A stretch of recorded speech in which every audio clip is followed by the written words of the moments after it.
For today's video, magluluto ako ng ulam namin, yung tanghalian, kasi request ng aking junior, kasi napaka bait ng aking junior. Hindi siya naghihingi ng pera sa akin at kusa siyang kumukuha na lang. Abangan nyo. Inyong makikita, halos nakaprepare na nga dito yung mga lulutuin ko. Tingnan mo, ito yung manok na chop ko na, ito yung mga sibuyas at bawang at luya, at ito yung pamintang durog at saka buo at mga dahon ng nara tree. Naihanda ko na nga ni dyan sa mga ricado, arugon sibuyas, bawang, tapos laya, buda ko yun ang pamintang durog, pamintang buo, pamintang dahon ng nara tree. Halos nagkacharap ko na nga ni dyan sa mga manok. Nagpainit naman nga ni ako dyan kilana, digdi sa nga ni sa mga linigon kong kawali, digdi nga ni sa nga ni ako nagatong sa kahoy. Ito, sabi ko nga ni, mas masarap digdi magluto, buda madali, buda tipid pa. Ang purpose ko nga ni kanina, digdi ako nagluluto sa kahoy. Ay, sus, liina niya. Talagang maulamon pala ng manok na ining nabakal ko. Halos muya pa nga ni lumampaw sa kawali. Yugyugon mo yan.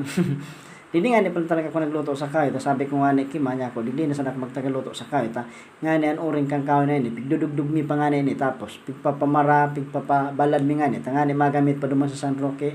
Araw nga ni kami kayang katipid. Halos, kaya po, taman nga ni ngayon na panahon magtipid. Kung dahil ka magtipid ngayon na panahon, nga ang abuton mo. Baka yaw, kung magpasosyal kita, pero tika po man sana. Kinagko na nga ni dyan sa mga durog na paminta, bula dahon kan laurel. Muda sotoyo, kasi piday mong pirmi may tuyo ang payo. Hindi ko nga ni dyan medyo dinakol ang toyo. Tapos sabi ko, tansya ko sana, kinagan ko naman nga ni dyan magic sarap.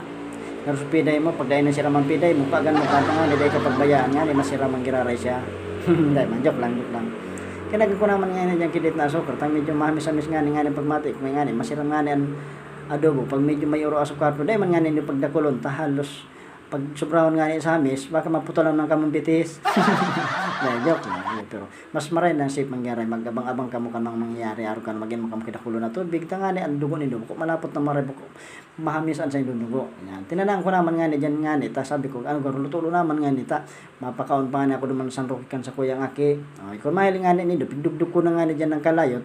Magamit pa nga ni yan duman sa San Roque. Uri nga ni duman ng paggamit ni mama. Bako man nga ni kami mayaman. Bako man tiyoson. Pero mas tiyos man nga ni garay kami kang inot budak ngunyan, ya. Salamat na natabi sa mga sumusuporta sa kuya, sa mga solid kong supporters, mga followers ko diyan. Maraming salamat po.